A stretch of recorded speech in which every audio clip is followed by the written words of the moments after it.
বিশ্বনবী তাহাজ্জুদের সময় দাঁড়িয়ে যেতেন।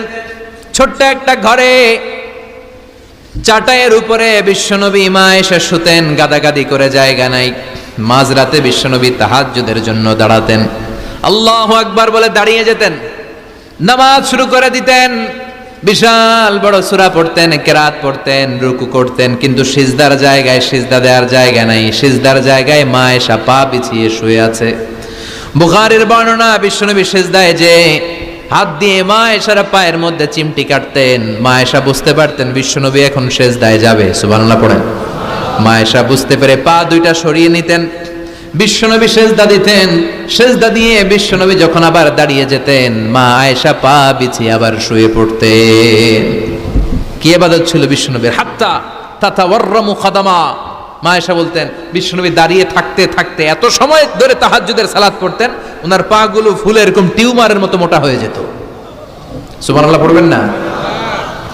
দাঁড়িয়ে থাকতে থাকতে বিশ্বনবীর পা গুলো টিউমারের মতো মোটা হয়ে যেত। প্রথম রাকাতে বাকারা, আলে ইমরান পড়ে ফেলতেন। সুবহানাল্লাহ পড়েন। বিশ্বনবীর পা যেন ফেটে যাবে, এভাবে হাত বেঁধে দাঁড়িয়ে থাকতে থাকতে বিশ্বনবীর হাতগুলো বাঁকা হয়ে যেত, ব্যথা হয়ে যেত। বিশ্বনবী তখন হাত দুইটা ছেড়ে দিতেন। আবার যখন এনার্জি ফিরে পেতেন, যখন বিশ্বনবীর ভাল লাগতো, আবার হাত বাঁধতেন। পড়েন সুবহানাল্লাহ। তার মানে হাত ছেড়ে দিও নামাজ পড়া যায়। হাত ছেড়ে দিও। মালিকি মাযহাবের কিছু স্কলাররা ওনারা মত নিয়েছে, ওনাদের অনুসারীরা এরসাল করে, আমাদের দেশে কেউ বাদে এইভাবে, কেউ এইভাবে, কেউ এইভাবে। মালিকিরা বাদেই না, কেউ বাদবই না, কি করবি কর। আছে না নাই? আপনি যদি হজ করতে যান মক্কা মদিনায়, এই আমলগুলো দেখতে পারবেন। এটা সুন্নাত একটা আমল। হাত ছেড়ে দিলেও যেখানে সালাত হয়ে যায় ওই জায়গায় কই বাঁধবে, এই নিয়ে কিলাকিলি আছে না নাই?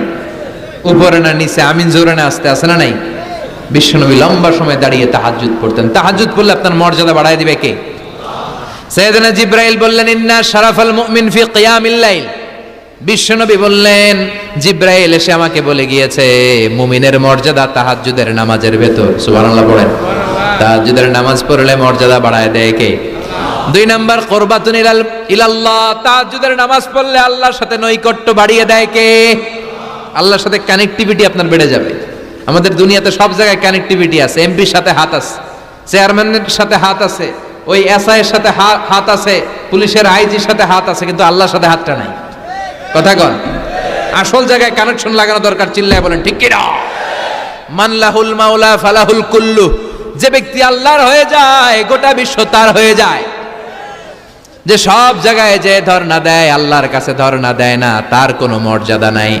আর যে ব্যক্তি সব দিক থেকে মুখ ফিরিয়ে আল্লাহর কাছে যায়, গোটা বিশ্বের সবাই তার দিকে তাকিয়ে থাকে। এজন্য সম্পর্কটা লাগাইতে হবে কোন জায়গায়? তার মানে তাহাজ্জুদ পড়লে মর্যাদা বেড়ে যায়, আল্লাহর সাথে সম্পর্ক বেড়ে যায়। বিশ্বনবী বললেন, মানহাতুনা আনিল ইসিম। তাহাজ্জুদের নামাজ পড়লে, তাহাজ্জুদের নামাজ আপনারে পাপ কাজ থেকে বাধা দিবে। সুবহানাল্লাহ পড়েন। তাহাজ্জুদ যারা পড়ে এরা পাপ কাজ করে না। চিল্লায় কোন ঠিক কি না? 4 নম্বরে মুকাফফিরাতুন লিসাইয়্যাত। পাপ আর অন্যায় যদি কিছু হয়েও থাকে, তাহাজ্জুদের নামাজ পড়লে তাহাজ্জুদের নামাজ পাপগুলোরে ধুয়ে মুছে সাফ করে দেয়। এজন্য তাহাজ্জুদ পড়ার দরকার আছে না নাই? ঘুমের আরবিতে কিছু নাম আছে। ঘুমের একটা নাম হচ্ছে আন-নুআস। নুআস মানে ড্রোজিনেস। বাসে বসে আছেন, বাসও ঝুলে আপনিও ঝুলতেছেন, এরকম হয় না? ঝিমুনি, এটার বলে নুআস। আরেকটা হচ্ছে সামান্য হালকা লাইট স্লিপ, সামান্য ঘুম, এটার বলে পাওয়ার ন্যাপ। হালকা হালকা ঘুম, ঘুমও আসছে, আবার কে যেন কথা বলে ওইটাও শোনা যায়, এরকম ঘুম আছে না নাই? এটার বলে সিনা। আরবিতে এটার কি কয়? সিনা। আরেকটা হচ্ছে ভালো ঘুম, এটার বলে নাউম। এটার কি বলে? তাহলে পাইলাম নুআস, সিনা, নাউম। আরেকটা হচ্ছে জন্মের ঘুম। কিরকম ঘুম? এমন ঘুম যেই ঘুমে ডাকলেও মানুষ ওঠে না, যেটা শেষ রাতে আমাদের যেই ঘুমটা হয়, রাত 3টা-4টার দিকে কম্বল টেনে টেনে আরেকটু ঘুমাইতে মনে চায়, এরকম একটা ঘুম আছে না নাই? এই ঘুমটাকে আরবিতে বলে হুজুদ। কি বলে? সবাই বলেন। এই হুজুদের ঘুমকে স্যাক্রিফাইস করে ওই টাইমে যে সালাতটা পড়া হয়, ওই সালাতকে আরবিতে বলে সলাতুল হুজুদ বা সলাতুত তাহাজ্জুদ। সুবহানাল্লাহ পড়বেন না?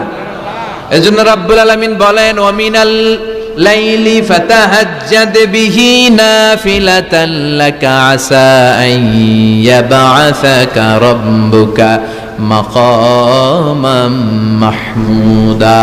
ও নবী, রাত্রিবেলা দাঁড়িয়ে আপনি তাহাজ্জুদের নামাজ পড়েন, আশা করা যায় বিশাল সম্মানিত মহিমান্বিত জায়গায় আল্লাহ আপনারে বসায় দিবে গো নবী। ঠিক কি না? তাহাজ্জুদের সালাত পড়লে মর্যাদা বাড়ায় দেয় কে?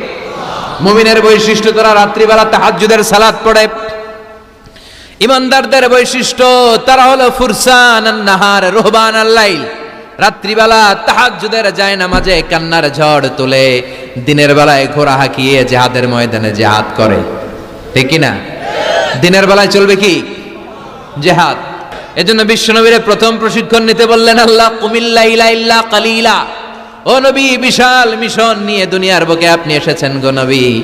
প্রথম প্রশিক্ষণ যেটা নিবেন, রাত্রিবেলায় দাঁড়িয়ে দাঁড়িয়ে তাহাজ্জুদের প্রশিক্ষণ। বিশ্বনবীর আদেশ করলেন কে? কিসের আদেশ?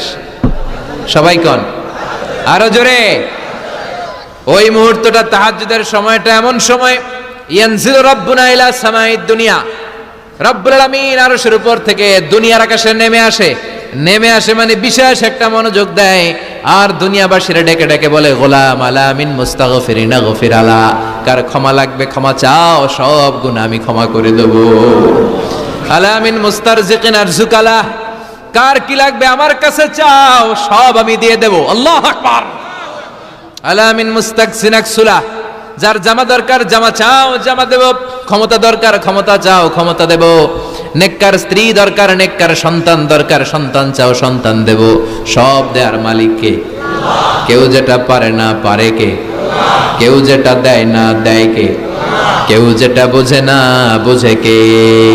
আল্লাহ শেষ রাতে আম করে ডাকে, দেওয়ার জন্য ডাকে, কিন্তু চাওয়ার সময় আমাদের নাই।